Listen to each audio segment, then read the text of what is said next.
standing firm in the face of crisis. The secret to maintaining a strong mindset and turning challenges into opportunities. Crisis is not the end. It's a misunderstood opportunity, and only the weak crumble before it. Life isn't always smooth sailing. Markets crash, jobs vanish, accounts dwindle to nothing. That's crisis. But if you think it's the end of the world, you've already lost in your mind. Crisis isn't the problem. How you face it is the problem. You can scream, blame the circumstances, or stand up, look it straight in the eye, and say, "You're not strong enough to bring me down." Look at the nature of crisis. What is it? A shock, an unexpected event, something that upends all your plans. But here's the truth. Crisis doesn't have the power to decide your fate. It's just a test. A test to see if you have the guts, the resilience to maintain your mindset. And that mindset is what separates winners from losers. What is mindset? It's how you see yourself when everything falls apart. It's the ability to stand tall when the world is collapsing. It's the fire within you, burning bright no matter how strong the storm. But to have that mindset, you must understand one thing. Crisis is not the enemy. It's a mirror. It reflects clearly who you are, how strong you are, and how ready you are to fight. So, how do you stand firm? First, you must maintain a positive self-image. No, I'm not talking about deluding yourself. I'm talking about believing that you're capable of overcoming, no matter what you lose: money, opportunities, reputation, your self-image. Your belief in your own worth must remain unshaken. Imagine your mind as a screen. On that screen, you need to replay the moments when you succeeded, when you overcame difficulties, not to live in the past, but to remind yourself that you've done it before, and you'll do it again. But this isn't easy. When crisis hits, it's like a storm, sweeping everything away. It makes you doubt yourself. Am I strong enough? Am I on the wrong path? Those questions are traps. If you let them creep into your mind, you'll lose direction. You'll start thinking you're a failure, and that's when you truly fail. Not because of the crisis, but because you've let it define you. So, lock in your belief in yourself. No matter what happens, you must maintain a positive outlook, not empty optimism, but a cold, sharp confidence. You must believe that you can handle anything. Believe that every fall is a lesson, every failure a stepping stone. Believe that you won't just survive, but emerge stronger after each knockdown. Think of a seasoned trader. The market crashes, stocks plummet, accounts evaporate, but he doesn't panic. He sits down, analyzes, and finds opportunities in the wreckage. Why? Because he knows crisis isn't the end. It's part of the game. And if you want to play, you have to learn to stand firm. Standing firm doesn't mean you're not afraid. Fear is normal. But letting fear control you, that's the choice of the weak. You must control your mind. When everything is chaotic, take a deep breath, look in the mirror, and tell yourself, "I won't fall." That's not just words. It's a declaration of war. You're declaring war on the circumstances, on the difficulties, on the doubts in your head. Crisis isn't something you endure. It's something you exploit. Every crisis is an opportunity to prove yourself, to forge your will, to build a stronger version of yourself. But to do that, you need the right mindset. You must believe that you won't just survive, but win. No crisis lasts forever, but how you face it will shape you forever. If you choose to stand firm, you won't just get through it. You'll turn crisis into a springboard, propelling you to heights you never imagined. So, what do you choose? To fall or to rise? The choice is yours. But if you want to win, start by maintaining your mindset. No compromises, no doubts, only belief and action. Self-belief, your ultimate weapon. Self-belief isn't a luxury. It's the only weapon that helps you survive the storm of crisis and emerge stronger. When everything collapses, your account is drained, plans shattered, or the world turns its back. The only thing keeping you standing isn't money, isn't luck, but an undefeated self-image. What is that? It's the ironclad belief that you're capable of overcoming. It's the image of yourself, unbroken by failure, unstained by doubt. If you lose it, you lose everything. The essence of self-image, it's not arrogance. It's not self-aggrandizement. It's a deep understanding of your worth. It's the ability to look in the mirror and say, no matter what life throws at me, I'm still me. But to maintain that self-image, you must train it like a trader trains his strategy. There's no room for weakness. No room for letting circumstances define you. Why is self-image so important? Because crisis doesn't just attack your assets or opportunities. It attacks your mind. It plants seeds of doubt. It makes you think you're not good enough, not strong enough, not worthy enough. And if you let those thoughts win, you'll crumble not because of the crisis, but because you've abandoned yourself. So, How do you build an undefeated self-image? First, hold tight to your past successes, not to be complacent, but to remind yourself that you've overcome challenges before. Think about the times you won a successful deal, a right decision, or simply when you got back up after a fall. Those moments aren't random. They're proof that you have the ability, and that ability doesn't disappear just because a storm hits. Imagine your mind as a storage vault. In it, you keep files of your successes, of the times you fought and won. When crisis comes, don't let it wipe out that vault. Open those files, review them, and tell yourself, I've done it before, I'll do it again. This isn't living in the past. It's using the past as a weapon to fight the present. But don't misunderstand, maintaining a positive self-image doesn't mean denying failure. Failure is real. Mistakes are real, but they are not you. A seasoned trader doesn't collapse when he loses a trade. He analyzes, learns, and comes back stronger. You must do the same. Every failure is a lesson, not a sentence. If you let failure define your self-image, you've lost before you even started. So, how does belief become the ultimate weapon? First, you must train it daily.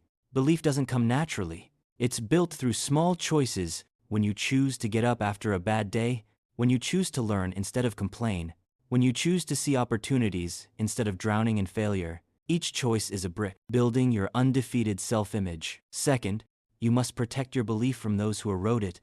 That could be people around you, those who say you can't do it, or worse, it's the voice in your head whispering that you're not good enough. Shut them up, not by ignoring them, but by confronting them. When doubt arises, ask, why can't I do it? What have I overcome before? Use reason to crush negative emotions. Third, you must take action. Belief isn't just thinking, it must be expressed through what you do.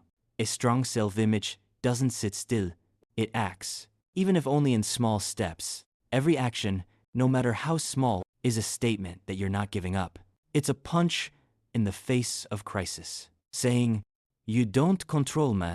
Crisis is the opponent. It's strong, it's scary, but it's not invincible. And you, with your forged self-image, with belief as sharp as a blade, are the one who decides who wins. But to win, you must hold on to your belief, even when everything seems hopeless. Especially when everything seems hopeless, here's the harsh truth.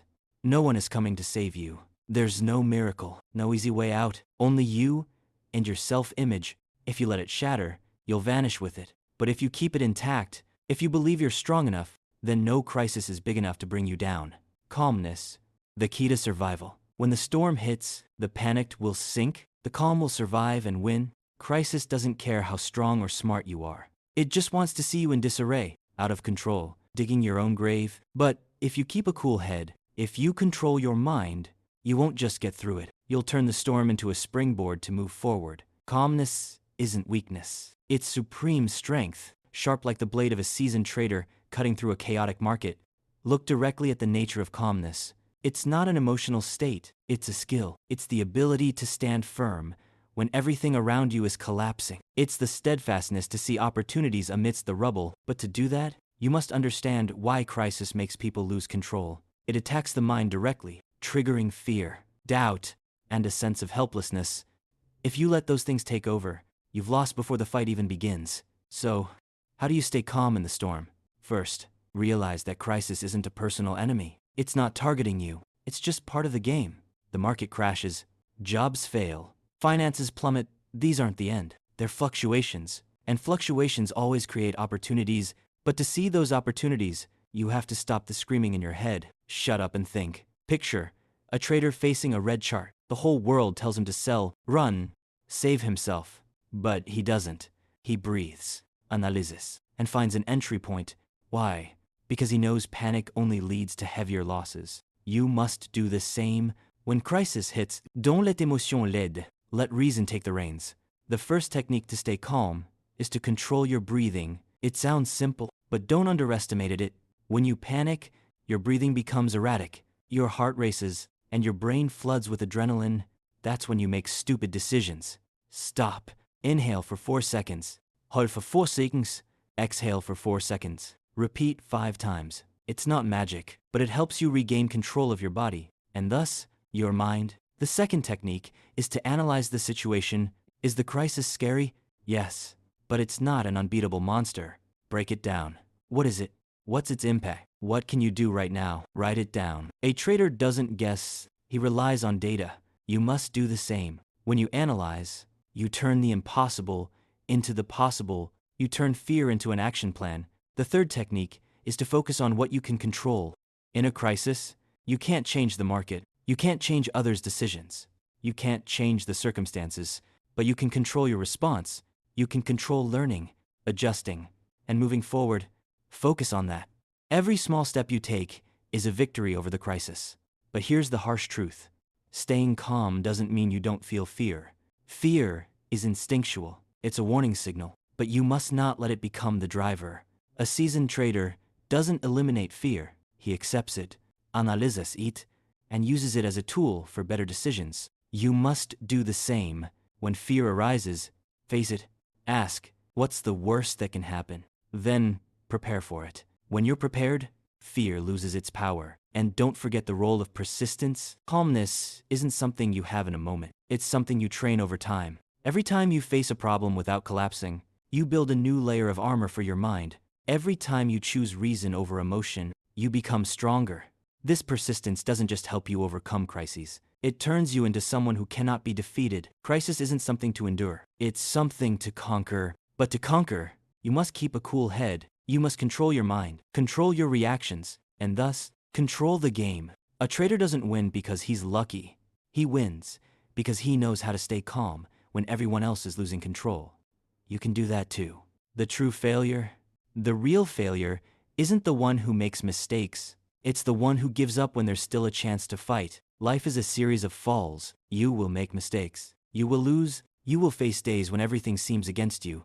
But that doesn't make you a failure. Only one action does: giving up. When you let go, when you stop trying, you sign your own defeat. But if you still stand up, you're still in the game. And in this game, as long as you're playing, you can still win. The real failure is the one who gives up. Why is it true? Because mistakes aren't the end. Mistakes are data. They're lessons. They're scars proving you fought. A seasoned trader doesn't collapse when he loses a trade. He looks at the mistake, dissects it, and comes back with a better strategy. You must do the same. Every time you fall, you don't lose the opportunity. You only lose it when you decide not to get up. So why do people give up? Because they confuse mistakes with failure. They let emotions cloud their reason. When crisis hits, when everything collapses, they think, that's it, I'm not strong enough. But that's a trap. No mistake is big enough to define you, unless you allow it to. Remember, mistakes are temporary. Giving up is permanent. How do you not give up? First, you must change how you view mistakes. Don't see them as enemies. See them as teachers. Every mistake is an opportunity to learn, adjust, and move forward. When you make a mistake, don't wallow in self-blame. Sit down, analyze. Where did I go wrong? What can I do better? Like a trader reviewing his trading journal, you must review your actions, not to torment yourself, but to find ways to improve. Second, you must maintain motivation. Motivation isn't something that comes naturally. It's something you create. When you feel like giving up, remember why you started. What do you want? What are you fighting for? Write it down. Stick it on the wall. Read it every day. Motivation doesn't come from inspiration. It comes from discipline, from forcing yourself to move forward, even if just a small step each day. Third, you must believe in the power of choice. Every day, you stand at a crossroads. Move forward or step back. No one forces you to give up. No one forces you to continue. The decision is yours. And every time you choose to continue, you affirm that you're stronger than the circumstances. You affirm that you're not a victim. You're the one controlling the game. Imagine a boxing match. You're knocked down by your opponent. Your head is spinning. Your body aches, but you have 10 seconds to decide. Stay down or get up. If you get up, you still have a chance. If you stay down, the fight is over. Crisis is the same. It will knock you down.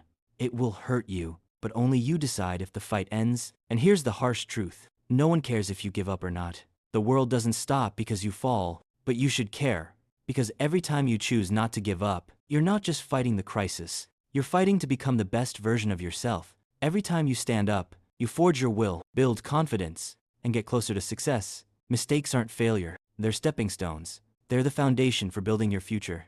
But to turn mistakes into opportunities, you must have the courage to continue, courage to face fear, courage to learn from pain, courage to say, I'm not done yet. The journey to self-improvement, crisis, isn't a stopping point.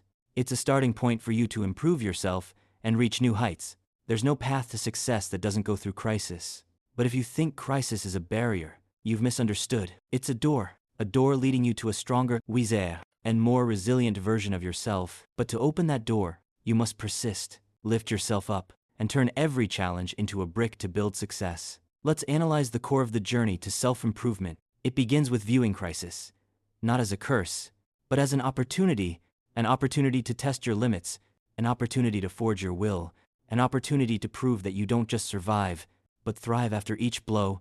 But to do that, you must have a clear vision. Success isn't a destination, it's a process where you improve yourself every day, step by step.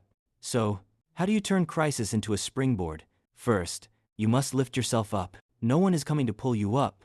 There's no superhero, no magic, only you and your will. When crisis hits, when everything collapses, you must be the first to believe that you can overcome it. Tell yourself, I can do this. I'll find a way. Those words aren't empty. They're fuel to keep you moving. Second, you must build habits of progress. Self-improvement isn't a moment of explosion. It's the result of small actions, repeated over time. Every day, ask yourself, what can I do today to be better than yesterday? It could be learning a new skill. It could be analyzing past mistakes. It could be spending 10 minutes training your mind. These small steps aren't glamorous, but they're the foundation for great success. Like a trader building a trading system, you must build a system for yourself. A system to grow continuously. Third, you must have a long-term vision. Crisis can disorient you, but it can't take away your future. Think about where you want to be in a year, 5 years, 10 years. Then break that path into specific goals.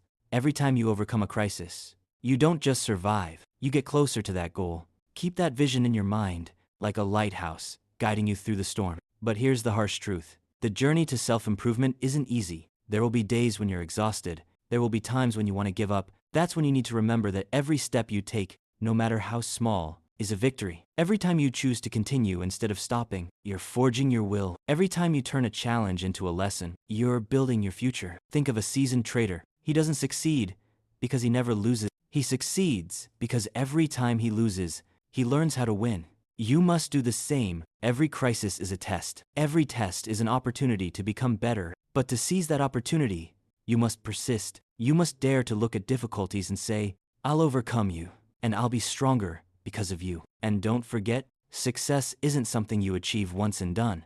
It's a state of mind. It's the feeling of knowing that you're progressing, that you're becoming the best version of yourself. Every crisis you overcome is a medal, every lesson you learn is a gem, and every step you take is proof that you're not just surviving, you're living powerfully. So, what do you choose? To sink in crisis, or turn it into a springboard? The choice is yours. But if you want success, start your journey of self-improvement today. If you want to continue receiving real, no nonsense, no fake content, subscribe to the channel right now. Share this video with those who need a push to stand up, and let's fight together, every day, to become the strongest version of ourselves